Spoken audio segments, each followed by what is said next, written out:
In the faraway mountains of Montana, a drilling crew reopens a tunnel that was sealed shut for over 100 years. What they find inside will change everything you think you know about history. Watch closely because the truth buried in these rocks has waited a long time to be seen. Before we begin, tell us in the comments where you are watching from. And don't forget to like, subscribe, and turn on notifications to never miss the next story. The mountains of Montana stood tall like sleeping giants under a pale gray sky. The wind carried the smell of pine trees and cold stone as a line of trucks crawled along the narrow dirt road that led to the old mining site, known as Black Hollow. The men inside were quiet. Most of them were locals who had grown up hearing stories about the mine. Some called it cursed. Others said it was haunted. But for foreman Mike Jensen, those were just tales meant to scare children. He had spent 30 years in drilling and digging, and he knew one thing for certain. Stone was stone, and money didn't come from fear. His employer, a large construction company out of Denver, had gotten a government contract to reopen and check the sealed tunnel. The project had been labeled as environmental restoration, but Mike thought it was really about the mineral deposits rumored to still exist deep inside the mountain. As the truck stopped at the clearing, the men climbed out and began unloading heavy machinery. The air was sharp, biting through their gloves and jackets. Mike stood a few feet away from the others, staring at the mountain face. The concrete seal was visible even from a distance, a pale scar against the darker rock. Thick iron bars had been welded across the entrance more than 100 years ago. Someone long ago had wanted this place to stay closed. "Looks solid," said Travis, one of the younger workers, adjusting his hard hat. "That's going to take a while." Mike nodded. "Yeah, don't rush it. We're not breaking into a bank vault. We're reopening history." The first day passed with setup. The team positioned the drilling rigs and tested the air pressure lines. The echo of metal against rock filled the canyon like distant thunder. Mike moved among his crew, giving short, clear instructions. His voice was calm but firm. He trusted his men, but he also knew that confidence could turn to carelessness fast in a place like this. By nightfall, they had made their first cuts into the surface of the barrier. The machines roared, sending shakes through the ground that made loose gravel dance at their feet. When the engines finally died down, the silence felt almost alive. That night, they gathered around a small campfire near the trucks. The mountains around them were pitch black. Their outlines were barely visible against the sky. One of the men, an older driller named Carter, mentioned that his grandfather had worked for a mining company nearby and had once heard about the men of Black Hollow who never came back. The others laughed nervously, but Mike said nothing. He had heard similar things in the company briefings about an accident in the early 1900s, a collapse, and missing miners. The report said rescue efforts had failed because of instability. Still, something about the way the documents had phrased it, sealed indefinitely, had felt off. He brushed it aside, convincing himself it was just old paperwork. The second day began before dawn. The temperature dropped below freezing and frost glittered on the machinery. The drills bit into the concrete without stopping, sending pieces flying. After hours of grinding, the first cracks began to appear. Dust filled the air so thickly that the men had to wear full breathing masks. The sound was deafening, a brutal chorus of metal and pressure. Mike kept his eyes on the barrier, watching for any sign of instability. When the first small hole appeared, a faint gust of air hissed out, dry, cold, and stale, like something breathed from a tomb. It lasted only seconds, but it was enough to make the crew pause. "What was that?" someone asked. "Just trapped air," Mike said quickly, though his tone was uneasy. "Keep going." They continued drilling through the afternoon. The barrier weakened piece by piece. Each layer they broke through seemed older, more brittle, almost like a fossil. By the time the sun set, only a thin section of concrete remained. Mike decided to finish the job in the morning. But that night, he couldn't sleep. The wind howled through the valley, and every sound from the machinery tarp made him look toward the mountain. He felt something under his ribs, an instinct he couldn't quite name. He told himself it was just tiredness.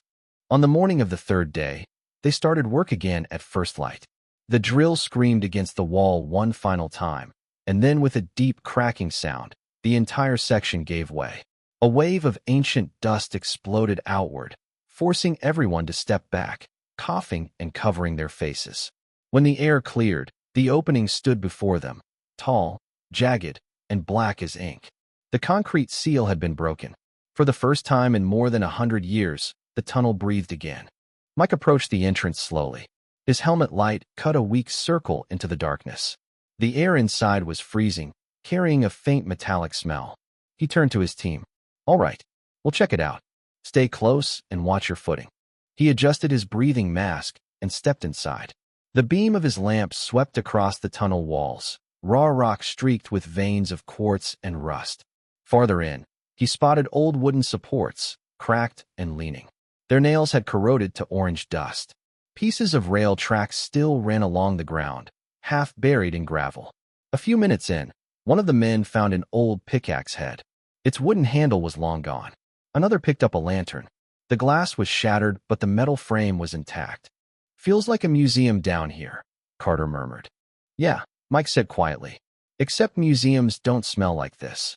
The air grew thicker the farther they went. Dust clung to their clothes and visors, turning every breath into effort. Still, Mike pressed on. He felt the weight of history closing around them, something bigger than the job, something that demanded respect. When they finally stopped to rest, he turned back toward the faint rectangle of daylight far behind them. It looked small now, distant, almost fragile. "We'll call it for today," he said. His voice echoed against the stone. "Mark our position. We'll come back with better airflow tomorrow."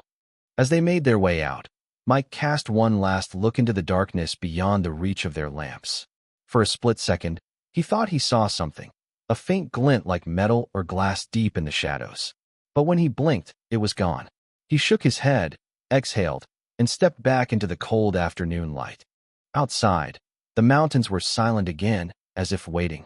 The crew packed their gear, joking to ease the tension. But Mike couldn't shake the feeling that the mountain wasn't done with them yet. What lay beyond that darkness wasn't just rock and dust. It was a story sealed in fear and silence, waiting to be heard. That night, as the last embers of the fire faded, Mike looked toward the tunnel one more time. The opening was just a black void in the distance, but to him it felt alive, like something watching. He didn't know it yet, but what they had uncovered was not just a forgotten piece of history. It was a grave that had been waiting a century for someone to return. The next morning dawned gray and heavy with fog. The mountains were almost invisible behind a curtain of mist. The crew gathered at the tunnel entrance. Their breath formed clouds in the cold air. The silence felt different now. It wasn't the stillness of early morning. It was the kind that seemed to listen. Mike Jensen ran a gloved hand along the rough edge of the newly opened passage. The concrete pieces were cold and damp. Inside, the darkness swallowed the light from their helmets almost completely. They prepared the portable lamps, tightened their gear, and checked oxygen levels. Mike led the way, stepping first into the tunnel once again. The deeper they went, the more heavy the air became. It felt thicker, heavier, filled with the scent of rust and mold. The beam of Mike's flashlight cut across ancient wooden beams that creaked faintly, threatening to fall under their own weight. Old mining rails curved into the darkness like veins of forgotten industry. The men's footsteps echoed in rhythm with the faint dripping of water from somewhere deep ahead. Every sound seemed louder, as if the tunnel itself were listening to them. Travis, walking a few steps behind Mike, suddenly crouched and brushed the dust from an object near the wall. It was an old helmet. The leather strap had long rotted away. Beside it lay a shovel. The handle was splintered. "Guess this place hasn't seen daylight in a while," he said, forcing a laugh. No one replied. Mike examined the walls and noticed faint black markings, a sequence of slashes and numbers scrawled in charcoal. They looked like miners' tallies. Some stopped suddenly mid-count. Farther down, they came upon a cluster of wooden crates, half buried in debris. Carter knelt and brushed one off. The faded paint revealed faint red letters and a triangle symbol. Mike leaned closer, frowning. "That's not mining gear," he muttered. "That's explosive storage." The red triangle was unmistakable. It meant dynamite. Travis froze. "You're saying these are live?" Mike shook his head. "Not live, but unstable. Over 100 years in this kind of moisture. One wrong move, and we'll be decorating the mountain." They moved carefully around the crates, stepping only where Mike instructed. Every creak of wood, every shift of gravel sounded too loud. The deeper they went, the less natural the air felt. It was colder, but also strangely stale, as if nothing had breathed here for generations. They passed rusted rail carts still filled with rocks and a broken lantern hanging from a nail. The glass was shattered, but soot stains marked where a flame had once burned until the oxygen died. After nearly an hour of cautious movement, the tunnel began to widen into what looked like a main chamber. Old support beams lined the walls, and in the center stood a massive pile of stone and dirt, a collapse that blocked the passage entirely. Mike raised his hand, signaling the crew to stop. The debris looked ancient, covered in mineral deposits, but something about it wasn't right. The stones were piled too evenly, almost on purpose. He knelt, running his glove along the surface. The rocks had straight chisel marks, human-made, not natural breaks. This wasn't a cave-in, he said quietly. Somebody built this. The men exchanged uneasy glances. Built it to keep something in? Travis asked. Mike didn't answer. He studied the formation again. The way the stones fit together, the leftover old mortar between them, it all spoke of purpose. Whatever had been sealed behind this wall, someone had gone to great effort to keep it that way. Mike turned to Carter. Get the smaller drill. We'll take it slow, just enough to see what's behind it. The older man hesitated. You sure about that, boss? Could be unstable. Could bring the whole darn place down. Mike met his gaze. We came here to open the tunnel. We'll do it right. They set up the portable drill and began to work. The metallic whine echoed through the stone corridor. Dust filled the air again, coating their gloves and masks. The shakes loosened pebbles from the ceiling, but the wall held firm. Mike kept one hand on the rock, feeling the pulse of each vibration through the ground. After several minutes, he signaled to stop. That's enough for now, he said. They wiped their visors clean, squinting into the thin cracks that now lined the stone pile. A faint breeze passed through, cold and stale, carrying the faintest scent of something metallic and sour. Carter frowned. That's not air from the mountain. Mike nodded slowly. No, that's from behind the wall. He lifted his flashlight and peered into one of the larger gaps. For a moment, he saw nothing but darkness. Then the beam caught something, a glint, a reflection from a metallic surface deeper inside. It wasn't clear what it was, but it made his stomach tighten. We'll widen the opening tomorrow, he said finally. Not a word to anyone outside the team until we know what we're dealing with. Back at the camp, the crew was quieter than usual. The fog had returned, rolling over the site like a living thing. Even the firelight seemed dimmer, swallowed by the mist. Travis tried to joke, but no one laughed. Mike sat a little apart from the group, staring at the black shape of the tunnel mouth. His thoughts circled around the tool marks on the stones, the careful pattern of the collapse. It wasn't just an accident of history. Someone had built that wall, and whatever they sealed behind it, they had wanted it buried forever. Before turning in for the night, Mike made one last check of the site. The drills were covered. The gear was stored. The tunnel yawned open behind a thin curtain of mist, silent and waiting. He couldn't explain it, but he felt a pull toward it, the way one might feel drawn to a grave they've never visited before. There was something unfinished in that mountain, a story that wanted to be told. As he switched off his lamp, the wind shifted, carrying a low, hollow sound from the tunnel. It was probably just air moving through the cracks. Probably. When Mike finally lay down in his tent, he didn't sleep. He kept seeing the wall, the tool marks, the glint behind the rocks. His mind kept whispering one thought over and over. If this was built by man, it was built for a reason. And sometimes reasons are better left in the dark. By the fourth morning, the mountain seemed even quieter than before. The fog clung to the slopes like smoke that refused to lift. The crew returned to the tunnel without speaking much. Their faces were drawn. Their movements were slower. Mike Jensen walked ahead. His flashlight beam bounced against the rough stone as they stepped into the darkness again. The cold was sharper today, biting at their fingers even through gloves. The air smelled faintly of rust and something older, something that made the back of his throat ache. They stopped where they had left off the day before, the man-made wall of stones that sealed the main shaft. It stood motionless. The cracks from the drill were still fresh and dusty.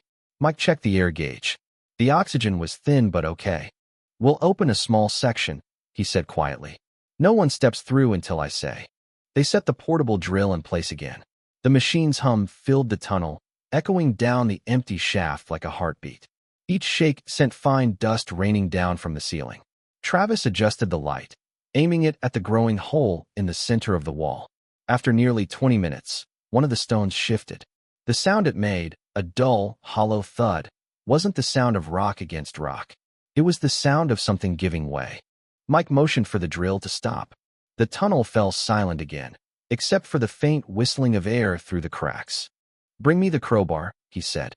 He wedged it between two stones and pushed. The stone came loose suddenly, crashing to the floor with a thud that echoed like thunder. A wave of cold, stale air burst through the gap, coating their faces with fine white dust. For a moment, everyone froze. Then Mike leaned forward, raising his flashlight. What he saw behind the wall made his stomach twist. There was space, a narrow room beyond the stones. He widened the hole with slow, careful movements, pulling away more rocks until a man could fit through. The air that came from the other side was heavier, thick with the scent of decay and old metal. Mike climbed through first. His boots crunched on something brittle. The beam of his flashlight moved across the small room. Wooden beams sagged from the ceiling, and in the corners lay piles of junk, broken crates, shattered tools, and what looked like blankets long turned to dust. Then the light caught something pale. Mike stepped closer. His breath slowed. It wasn't stone. It was bone. He froze. The beam trembled in his hand. A human skeleton sat against the far wall. Its arms were folded over its knees. Its skull was tilted downward as if in prayer. Around it, others, 6, maybe 7, lay huddled together in silence. The remains were dry, discolored by time, but the positions of the bodies spoke clearly of their final moments. They had not fallen. They had waited. One of the men behind Mike whispered, "Jesus," but the sound barely carried. Mike crouched and touched the nearest skeleton gently, brushing away a layer of dust. Beside it lay a rusted tin can, a lantern, and a small notebook with its pages decayed into clumps of brown paper. The cover was barely there, but a few letters were still visible, Yim scratched in the corner. He lifted it carefully. The ink had faded to shadows, but here and there, faint traces of writing could still be seen. Lines too faint to read, but still there, as if the words themselves refused to die. Travis stepped forward, shining his light across the room. "What the heck happened here?" he whispered. Mike looked up slowly. "They didn't die from the collapse," he said. "They were sealed in." He pointed to the inner side of the wall. The stones there were smoother, chiseled by hand from this side, not from the outside. Whoever had built that wall had done it from within. That realization spread through the group like a chill. Carter leaned closer to one of the beams. "They must have tried to dig out," he said. "Look at the marks." The ceiling above the skeletons was scarred with desperate tool strikes, short, uneven blows that had stopped halfway. Mike's flashlight moved slowly across the rock, catching something else. A faint message scratched into the stone near where the men had huddled. The letters were uneven, carved with shaking hands, but still readable. "If you ever open this place, tell our families we waited." The tunnel seemed to swallow their breathing. No one spoke. The only sound was the faint rattle of dust falling from the ceiling. Mike felt his throat tighten. He had seen accidents before, collapses, cave-ins, explosions, but never this. This was done on purpose. This was betrayal carved into stone. He turned away for a moment, swallowing the dryness in his mouth. When he looked back, his light caught something small near one of the skeletons, a broken pickaxe head, its metal still faintly shining beneath the dust. He knelt and turned it over. The handle had been sawed off cleanly, not broken by use. Whoever had sealed them and had taken their tools. "We're getting out," he said suddenly. "Now." His voice was low, steady, but carried no doubt. The men backed away toward the opening, moving carefully to avoid disturbing the remains. When they stepped back into the main shaft, the air felt lighter, but only just. Mike stood at the edge of the hole for a long moment, looking back into the room. The beam of his flashlight lingered on the carved words. Then he switched it off. When they reached the surface, daylight struck them like a shock. None of the men spoke as they took off their helmets and masks. Their faces were pale beneath the layer of dust. Mike sat down on a crate, staring at the ground. Travis finally broke the silence. "What do we tell them?" he asked. Mike looked up slowly. "The truth," he said, "but we don't tell it here." He walked a few steps away toward the edge of the clearing where the mountain dropped into the valley below. The wind was stronger here, colder. He imagined the men who had died down there, miners who had waited for rescue that never came, hearing the drills fade away, realizing slowly that no one was coming. The thought clawed at his chest.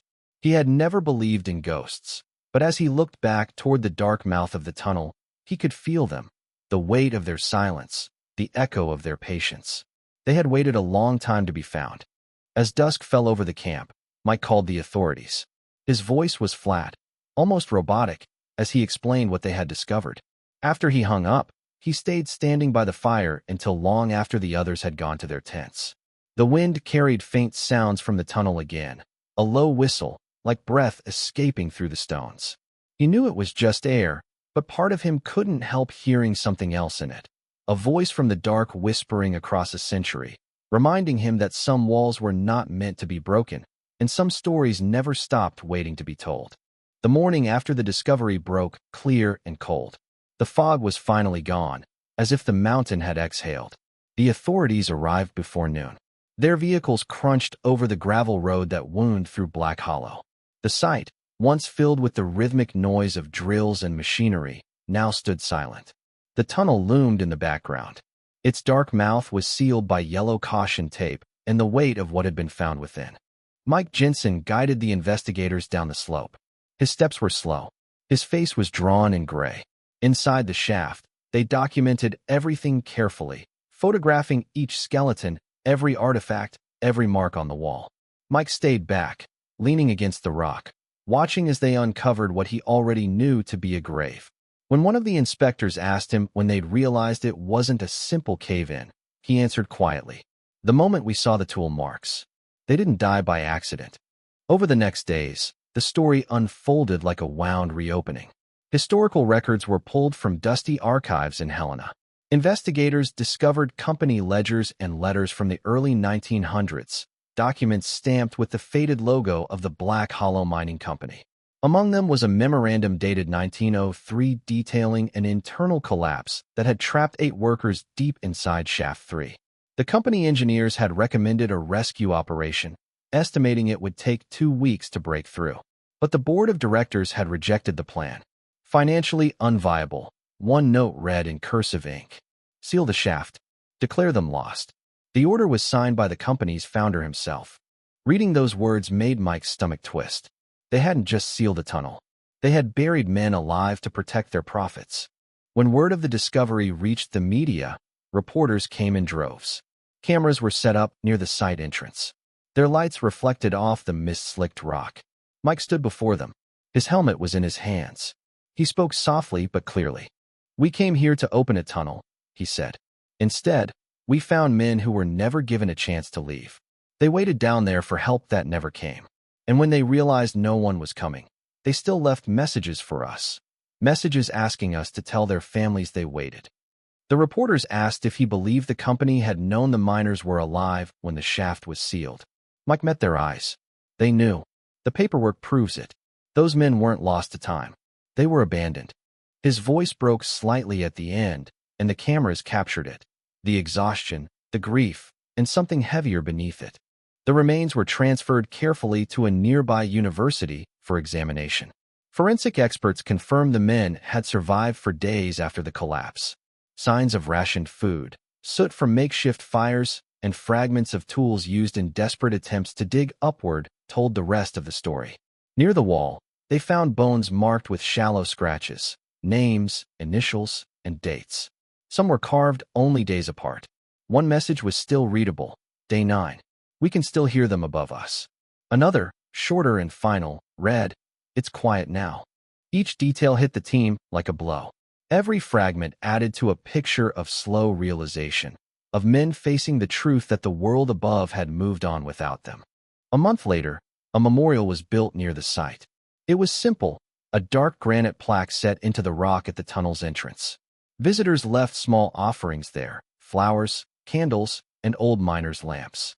The plaque had a message chosen by Mike himself. It read, "To the men who waited in darkness, you are not forgotten." During the dedication ceremony, the wind swept through the canyon, carrying the scent of pine and iron. Families of miners from the region came. Some traced their family trees back to those who had worked in Black Hollow over 100 years ago. Mike stood among them, silent, hat in hand. He didn't give a speech. He didn't need to. The silence said enough. After the ceremony, the state ordered the shaft sealed permanently. This time, not with secrecy, but with respect. The engineers poured the final layer of concrete under Mike's watch. When it hardened, the mountain was still again. The machinery was packed away, and the workers left one by one. Only Mike stayed for a while longer, standing alone before the sealed entrance. He reached out, brushing his hand along the rough surface. In that moment, he imagined the men below, how they must have felt as the last of the air thinned, still hoping someone would come. He whispered, barely audibly, "We came back. It took us too long, but we came back." As evening fell, he walked toward his truck, glancing one last time at the mountain behind him. The sun dipped below the peaks, casting the valley in gold. The shadows stretched across the ground, creeping toward the plaque that gleamed faintly in the fading light. For a moment, it seemed as if the mountain itself exhaled again, lighter somehow, unburdened. The wind rose gently, moving through the pines in a soft, sad rhythm that sounded almost like voices. On the drive down, Mike didn't turn on the radio. The silence was enough. He thought about the miners, their last words, their patience, their courage. He thought about the people who had sealed them in, their greed and fear disguised as practical thinking. He thought about how easily history buries the truth until someone is willing to dig deep enough to find it. And he realized that maybe that was why he'd come here. Not for a job or a paycheck, but to listen, to hear what the mountain had been holding on to for over 100 years.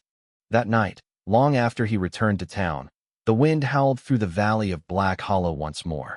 It carried no screams, no cries for help, only a whisper that echoed faintly between the ridges, a whisper that sounded almost like gratitude. The mountain was quiet again, but now its silence meant peace. Some secrets were meant to stay buried.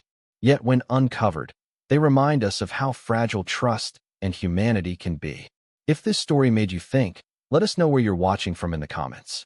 And make sure to like, subscribe, and share this video to support the channel. More untold stories are coming soon.